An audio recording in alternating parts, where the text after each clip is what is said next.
আসসালামু আলাইকুম, সবাই কেমন আছেন? আজকে সকাল থেকে ব্লগটা শুরু করলাম। ঘুম থেকে উঠেই দেখি নাস্তার জন্য হচ্ছে নরম পাউরুটি, বন আর হচ্ছে কলা নিয়ে আসছিল, সাগর কলা। এটাই হচ্ছে আজকে আমাদের বাসায় সবার নাস্তা। তো আমি হচ্ছে প্রথমে রান্নাঘরে চলে যাব। এগুলো হচ্ছে দেখে নিলাম নাস্তায় কী কী, তারপর চা বসিয়ে দিব। চা নিয়ে তারপর হচ্ছে নাস্তাটা আমি করে নেব। আজকে হচ্ছে সকালবেলা আনারস, তারপর কাঁঠাল, আম, কলা, পাউরুটি এগুলিই ছিল আজকে নাস্তা। সকালবেলা কেটে নেওয়া হয়েছে সব কিছু গুছিয়ে। তো মাছের উপদ্রব বেড়ে গেছে। আমি সবাইকে বলতেছিলাম আজকে হচ্ছে মাছেদের ঈদের দিন, যেমন সবাই সব কিছু মজা করে, এক এক কোরবানিতে একরকম মজা করে, রোজার ঈদ এক এক রকম মজা। আর মাছেদের ঈদের দিন হচ্ছে আম কাঁঠালের সিজন, হচ্ছে মাছেদের আনন্দ।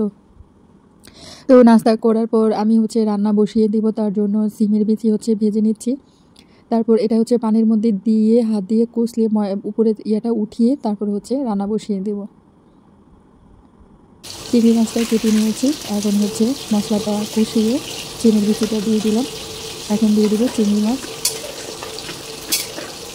আর ভালো করে যখন মশলাটা কষিয়ে যাবে তারপর কুমড়ো দিয়ে দেবো। কুমড়ো দিয়ে ভালোভাবে সিদ্ধ হলে নেড়ে চেড়ে রান্না করে নেব।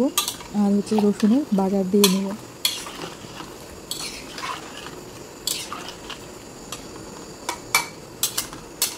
তো কুমড়োটা আমি হচ্ছে ভালোভাবে নেড়ে ছেড়ে ঝোলের পানি দিয়ে তারপর হচ্ছে ঢাকনা দিয়ে ঢেকে দেবো।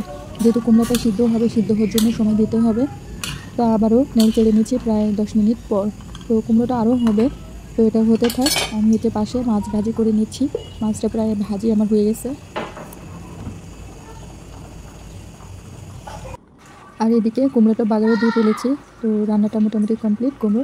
এখন হচ্ছে দুপুরের জন্য রাতের জন্য বেড়ে নেব। তো আমরা হচ্ছে বেশি করে যে কোনো একটা সবজি বা তরকারি বেশি করে রান্না করে নিই। তারপরে হচ্ছে রাতের জন্য দুপুরের জন্য আলাদা করে রেখে দিই। এটা আমি আলাদা করে রেখে দিলাম। একটা হচ্ছে দুপুরে খাওয়া হবে আর একটা হচ্ছে রাতের বেলা খাওয়া হবে। এভাবেই সব কিছু বেশিরভাগ সময় রান্না করি। আর এটা ছিল দুপুরের জন্য মাছ ভাজি। আরও রান্না হবে, কী হবে একটু পরে করব, তাই এখন আর বলতে পারছি না। আজকে একটুকুই ভিডিও করলাম। সবাই অনেক ভালো থাকবে, সুস্থ থাকবে। এই ব্লগ ভিডিওটি যদি ভালো লেগে থাকে রান্না, তাহলে আমার সাথে থাকবেন, আমার চ্যানেলের পাশে থাকবেন, আমাকে সাপোর্ট করবেন সবসময়। আর আজকে ছিল তাল, সকাল থেকে তাল নেওয়া হচ্ছে। তো তাল নেওয়া শেষ। এখন এখান থেকে বোতলে করে আর বয়মা করে ফ্রিজে রেখে দেওয়া হবে কাঁচা তালটা। আসসালামু আলাইকুম, সবাই কেমন আছেন? নামিয়ে জ্বালা কি কি রান্না বান্না করছি সেটা শেয়ার করব আপনাদের সাথে।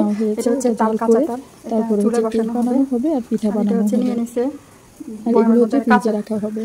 যখন রান্না আমাদের বাসায় যেহেতু দুইটা ভাত রান্না করা হয়, একটা হচ্ছে চিকন চালের। তো ভাতটা অনেক সময় একটু নরম হয়ে গেলে এভাবে সাজিতে ঢেলে রাখা হয়, তারপর হচ্ছে নিয়ে নেওয়া হয় আবার পাতিলে গরম করে নেওয়া হয়। তারপর তাহলে ভাতটা অনেক সুন্দর থাকে। আর এই যে দেখছেন তালগুলো আর দুটো কুমড়ো, এগুলো হচ্ছে খালামণি পাঠিয়েছে। আর দুটো নারকেল ছিল ওনাদের গাছের এগুলো।